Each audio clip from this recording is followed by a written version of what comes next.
এত সুন্দর একদম জলটাও মরে গেছে, চালটাও সুন্দর সেদ্ধ হয়ে গেছে।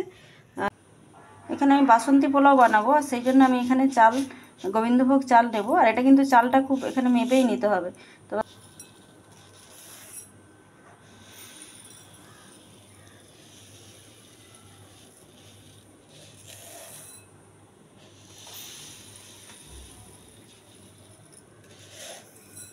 এখানে আমি চালটা কিন্তু ভালো করে প্রথমে খুব ভালো করে ধুয়ে নেব, পাল্টে পাল্টে যতক্ষণ না সাদা জলটা পাউডারের জলটা বেরিয়ে যায় ততক্ষণ পর্যন্ত চালটাকে আমি এভাবে ধুয়ে নেব।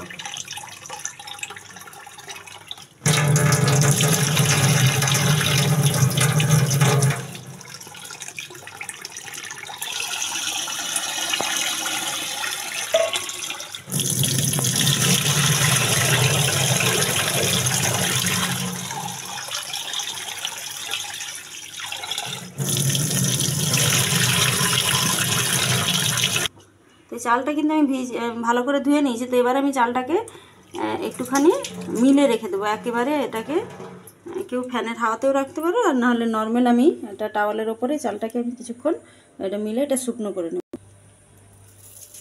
এইভাবে চালটাকে আমি শুকনো করে নেব।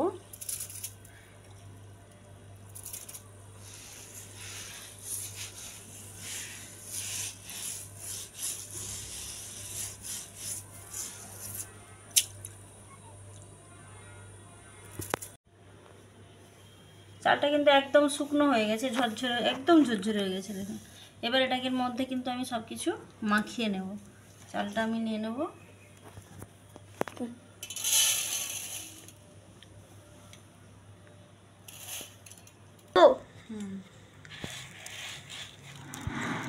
এবার এর মধ্যে আমি দেব, এখানে আমি 4 কাপ চাল নিয়েছিলাম, তো এখানে আমি দেব বেশি না, এই 1 চামচ 1 টিস্পুন মতো এখানে আমি আদা দেব।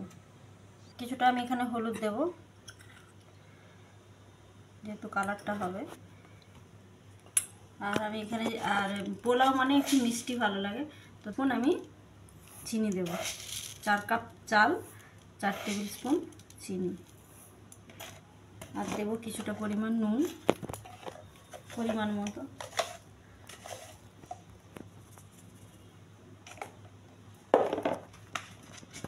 আর দেব আমি ঘি,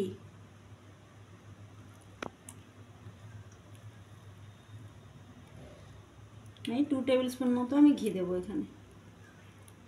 দিয়ে এটাকে বেশ ভালো করে মেখে নেব।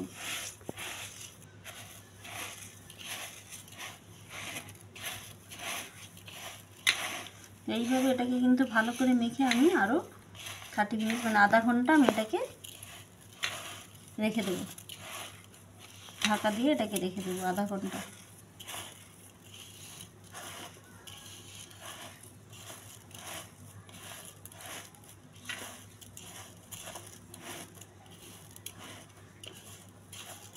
বাসন্তী পোলাও খেতে কিন্তু খুব ভালো লাগে, আর এই বাসন্তী পোলাওয়ের সঙ্গে চিকেন কষা, এটা একটা দারুণ কম্বিনেশান, খুব ভালো লাগে খেতে।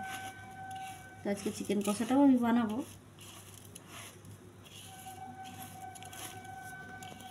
এইভাবে বানিয়ে খাবেন এই পোলাওটা, আর দারুণ লাগে খেতে। আর ভালো লাগলে অবশ্যই লাইক করবেন। সব কিছু মাখিয়ে নিয়েছি, এটা এভাবে আমি ঢেকে রেখে দেবো আধা ঘন্টা। তো পোলাও বানানোর জন্য এখানে কিন্তু আমি কিছুটা প্রথমে ঘি নিয়ে নেব, এটা গাওয়া ঘি। যেহেতু আমি ঘিটা মাখিয়ে রেখেছি তাই আমি বেশি দেব না।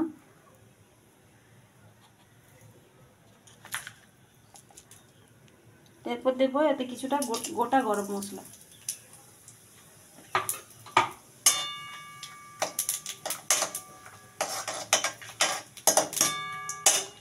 আর আমি এখানে দেবো এনে কাজু আর কিশমিশটাকে ভিজিয়ে রেখেছিলাম, তো ওটা আমি একটুখানি নেড়ে নেব।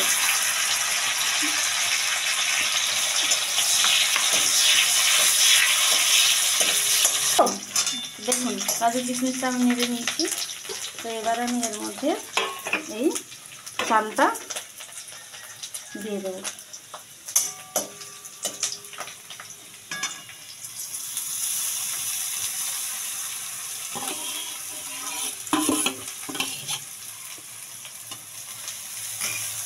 দিয়ে আমি আর কিছুক্ষণ এখানে এভাবে একটু নেড়ে নেব।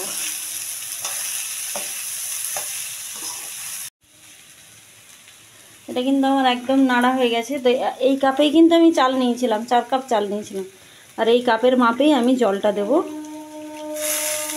8 কাপ জল দেব।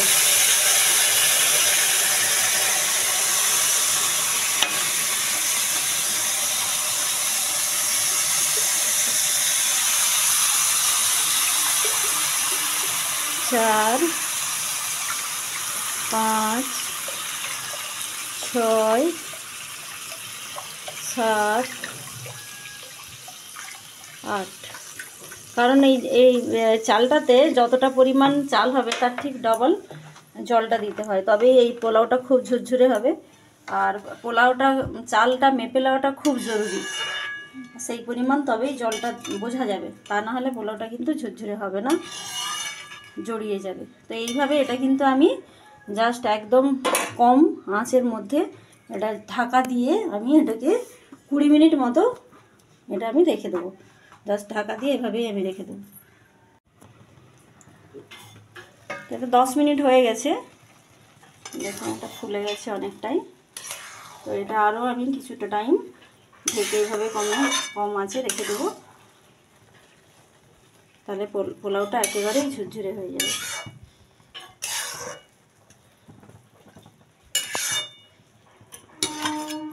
15 মিনিট একদম হয়ে গেছে। এবার আমি এটা খুলে দেখুন একদম আমার কিন্তু এটা ঝুরঝুরে হয়ে গেছে।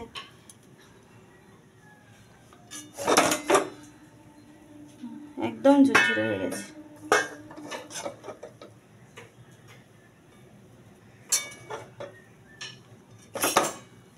একদম ঝুরঝুরে হয়ে গেছে। তো এটাকেও তোমরা একটুখানি জাস্ট লেবুর রসও দিতে পারো, কিন্তু সত্যি খুব সুন্দর হয়েছে। এইভাবে তোমরা পোলাও বানিয়ে খাবে।